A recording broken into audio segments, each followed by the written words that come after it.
Hello' everyone, welcome back to my channel. আশা কৰোঁ আপোনালোক সকলো ভালেই আছে। ময়ো বৰ্তমান ভালেই আছোঁ। আজি মই আপোনালোকৰ বাবে লৈ আহিছোঁ লকডাউনৰ সময়ত ৰান্ধিব পৰা এটা খুবেই সহজ ৰেচিপি। সেইটো হৈছে মানিমুনি দি ৰন্ধা সৰু মাছৰ জোল।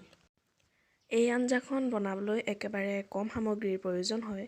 গতিকে পলম নকৰি চাওঁ আহকচোন মই এই আঞ্জাখন বনাবলৈ কি কি সামগ্ৰী ব্যৱহাৰ কৰিলোঁ। আঞ্জাখন বনাবলৈ মই লৈছোঁ সৰু মাছ অলপমান। মই এইখিনি আগতীয়াকৈ ভাজি লৈছিলোঁ।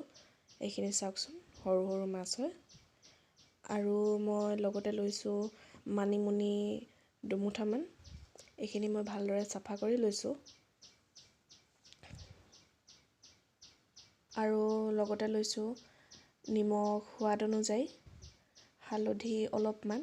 হালধিটো অপশ্যনেল হয়, আপোনালোকে ইচ্ছা কৰিলে দিব পাৰে, নতুবা ইচ্ছা নকৰিলে নিদিলেও হয়।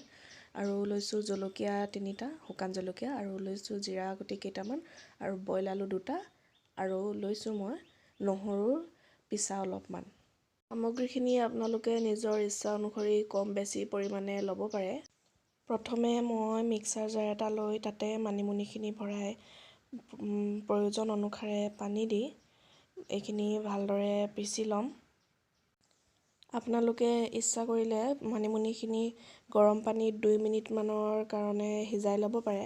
তেনে কৰিলে মানিমুনিখিনি পেষ্ট বনালে পেষ্টটো খুব মিহি হয়, কিন্তু মই তেনে কৰা নাই। আপোনালোকে ইচ্ছা কৰিলে কৰিব পাৰে। এই ৰেচিপিটোত মই তেল আৰু পানী প্ৰয়োজন অনুসাৰে ব্যৱহাৰ কৰিছোঁ। আপোনালোকেও নিজৰ সোৱাদ অনুযায়ী আৰু প্ৰয়োজন অনুযায়ী এই দুটা বস্তু ল'ব পাৰে। মই মানিমুনিখিনি অলপ পানী দি ভালদৰে পিচি ল'লোঁ। এইখিনি চাওকচোন, খুব ধুনীয়াকৈ পিচ গৈছে। মই একেবাৰে ওচৰৰ পৰা দেখুৱাইছোঁ, এইখিনি চাওক। এতিয়া মই পেন এখন গৰম কৰি লৈছোঁ আৰু তাতে প্ৰয়োজন অনুসাৰে মিঠাতেল যোগ কৰিছোঁ। আপোনালোকে যি তেল ভাল পায় সেয়াই ব্যৱহাৰ কৰিব পাৰে। আমাৰ ঘৰত বিশেষকৈ মিঠাতেলেই বেছিকৈ চলে, সেয়েহে মই মিঠাতেলকে ব্যৱহাৰ কৰিছোঁ। তেলখিনি এতিয়া গৰম হৈ আহিছে।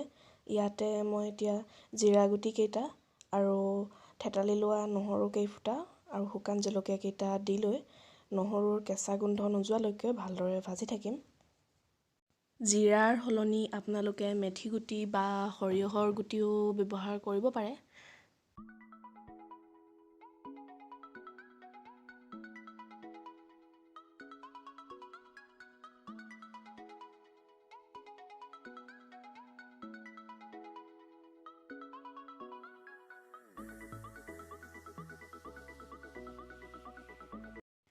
নহৰুখিনিৰ পৰা কেঁচা গোন্ধ আঁতৰিব ধৰিছে। এতিয়া মই ইয়াতে পিচি ৰখা মানিমুনিখিনি দি দিম আৰু 2 মিনিটমান লৰাই এনেদৰে ভাজি থাকিম।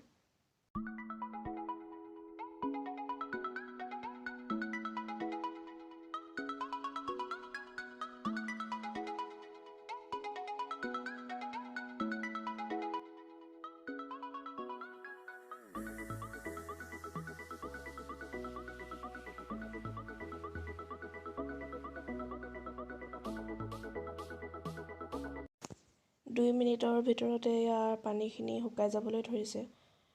আৰু এতিয়া মই ইয়াতে প্ৰয়োজন অনুসাৰে পানী যোগ কৰিম আৰু লগতে যোগ কৰিম সোৱাদ অনুযায়ী নিমখ আৰু অকণমান হালধি। হালধি মই আগতে কৈছিলোঁ যে আপোনালোকে ইচ্ছা কৰিলে দিবও পাৰে, মই দি দিছোঁ। এইটো কিন্তু নিদিলেও হয়। গোটেইখিনি দি হোৱাৰ পিছত মই এইখিনি ভালদৰে মিহলাই দিম আৰু ঢাকোন লগাই উতল আহিবলৈ দিম।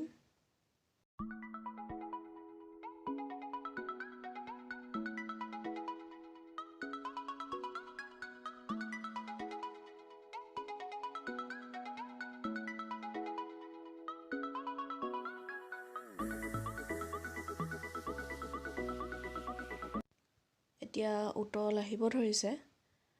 মই ইয়াতে এতিয়া বইল কৰি লোৱা আলুকেইটা মই হাতেৰে টুকুৰা টুকুৰাকৈ এৰুৱাই থৈছিলোঁ, সেইখিনি লগতে সৰু মাছখিনিও দি দিম।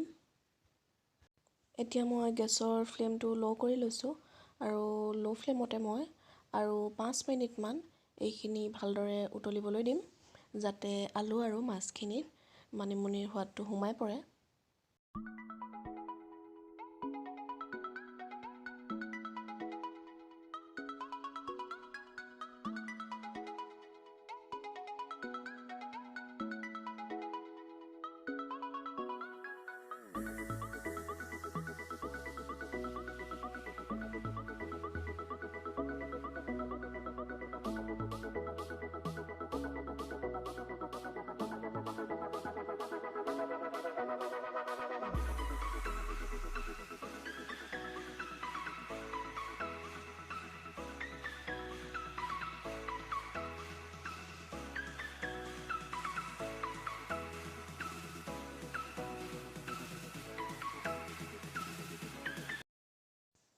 5 মিনিট উতল আহিবলৈ দিয়াৰ পাছত এতিয়া আঞ্জাখন পৰিৱেশনৰ বাবে একেবাৰে সাজু হৈ উঠিছে। মই এতিয়া গেছৰ ফ্লেমটো অফ কৰি দিম আৰু এইখিনি পৰিৱেশন কৰিবলৈ ল'ম। এইখিনি চাওকচোন, মই বাতি এটাত এনেদৰে উলিয়াই লৈছোঁ। কিমান ধুনীয়াকৈ সহজতে বনাব পাৰিলোঁ। আপোনালোকেও এবাৰ ঘৰত ট্ৰাই কৰিব আৰু ট্ৰাই কৰি কেনে হৈছে মোক জনাব কমেণ্ট ছেকশ্যনত। আৰু আজিৰ ভিডিঅ'টো কেনে পালে সেয়া মোক জনাবলৈ নাপাহৰিব। আৰু যদিহে আপোনালোকে মোৰ ভিডিঅ'বোৰ চাই ভাল পায় তেন্তে লাইক, শ্বেয়াৰ আৰু ছাবস্ক্ৰাইব কৰি দিব আৰু লগতে বেল আইকনটোও দবাই দিব যাতে ভিডিঅ'বোৰৰ ন'টিফিকেশ্যনসমূহ পাই থাকে। তেন্তে আজিলৈ আহোঁ। Thanks for ৱাটছিং।